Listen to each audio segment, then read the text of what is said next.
Alright, let's slide straight into our second recap of Week 2 in the Men's Volleyball Nations League. I'm already calling it Week 2 instead of Day 2, because like I said last time, my time zone puts me on a slightly different schedule. The upside? With this spacing, the official match sheets get uploaded in time, so my rundowns don't drop super late. We'll stick with this rhythm for now. Our lightning round starts with Canada taking on Brazil. The day's slate didn't exactly scream blockbusters, but there was still plenty worth watching. In terms of drama though, this one never really caught fire. Canada hung tough through the opening halves of each set, but they just didn't have the staying power. Both sides scored at a high clip, yet Brazil's missed swings usually just turned into a recycle and another chance to score, while the Canadians either got roofed or flat out mishit. That, in a nutshell, was the difference. Alan Souza got the start at opposite and topped the charts with 15 points, more than enough to lead all scorers. The final score and full stats are on screen for you now. Things got a lot livelier in Chicago, where China paid Team USA a visit. The Americans were still missing most of their A-listers, but Ma, Shoji and Ensing finally rejoined the squad for the homestand. Ensing lit it up in set 1 and carried the hosts to an early lead. Early in set 2, Pastor cranked a ball right off the Chinese setter's face. Let's just say the visitors were not amused. China answered by stealing the next 2 sets. At one point in set 3 it was 9-15 and the US looked cooked. So Jendrik tried the old aim for the setter trick again. Seems like that was part of Karch Kirali's master plan. Maybe it was, because 2 mustachioed youngsters checked in and the mustache gamble paid off. Champlin owned set 4 and Gabby Garcia, who had subbed in for Hobus, who had subbed in for Ensing, finished the job.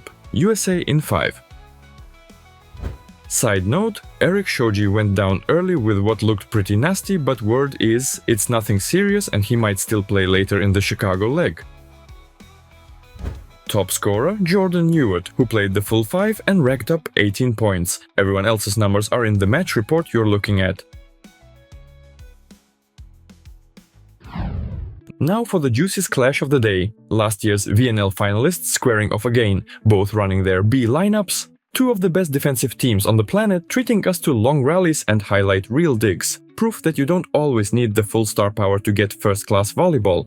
Honestly, you've got to watch this match. Words can't do it justice and I can't show you the highlights because of copyright. So here's the gist. Japan, as they often do, took set 1 and they had to stay locked in at the end.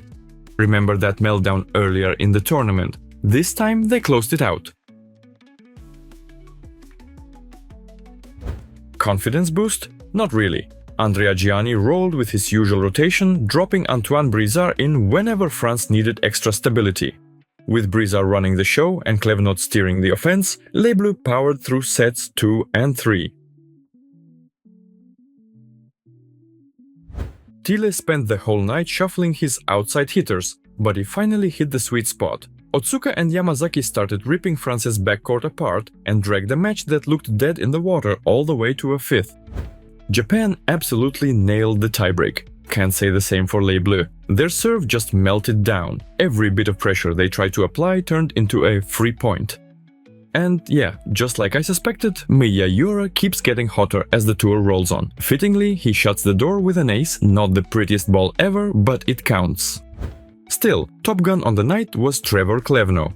The French outside racked up 24 points, nipping Miyayura by 1.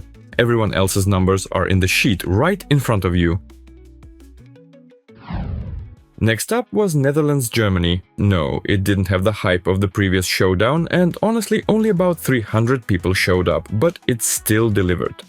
The Dutch showed some serious grit at the tail end of set 1, came from behind and stole it on the sprint. They tried that same magic in set 4, but this time the Germans kept their cool and slammed the door, so Wieniawski's crew pockets win number 2. Ai, channeling his inner Nimir, shouldered the scoring load with 22 from the opposite slot. Full scoreline and stats are up on the screen. In the last recap I said Turkey just isn't ready for this level, and the Ukraine match, especially that 25-12 opener, proved the point. Every club season we see Turkish guys ball out, the talent's there, the youngsters look great, and then boom, the national team faceplants. Right now it feels like a rolling promo reel for Mandiraci, who really did level up in Italy this year. For Ukraine, this one felt personal. Turkey have been the wall blocking their VNL entry for years, knocking them out in every decisive qualifier, which, by the way, won't matter in the same way next season. Sets 2 and 3 weren't quite as breezy as the first, but Ukraine closed the deal and kept their playoff slot. Ukrainian outside Dmytro Yanchuk topped the chart with 19 in 3 sets. The rest of the box score is on your screen. Just like yesterday, we wrap with Serbia at home in Belgrade, this time versus Cuba. I'll confess, I tuned in late. Serbia were cruising up 5 midway through set 1. The second I sat down, Cuba rattled off 6 straight and grabbed the lead. Looked done and dusted, right? Wrong. Phone rings, I step away and, of course, Serbia reels off 5 in a row and steals the set. Guys, if you're that shy about playing while I'm watching, just text me and I'll turn the stream off, okay? But really the issue's deeper. Serbia's depth is, well, shallow and coach Kretsu loves his fixed lineup. Starters and bench are worlds apart. The only thing consistent is they snag exactly 1 set per home match. And even then, fewer than 3,000 people bother to show up.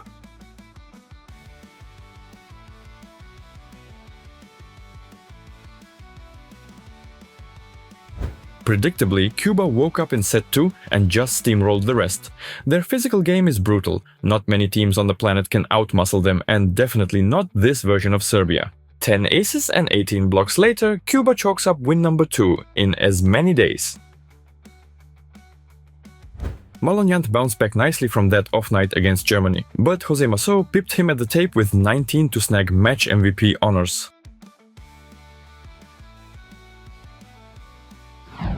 Scores and the latest table are on the screen, and please let me know, how important is video for these recaps? Do you need clips for every single match? The raw feeds don't always drop quickly, and waiting for them holds up the whole upload. Tell me what you want and I'll dial it in. That's it from me, Nick signing off. Love what you do and you'll crush it. See you soon!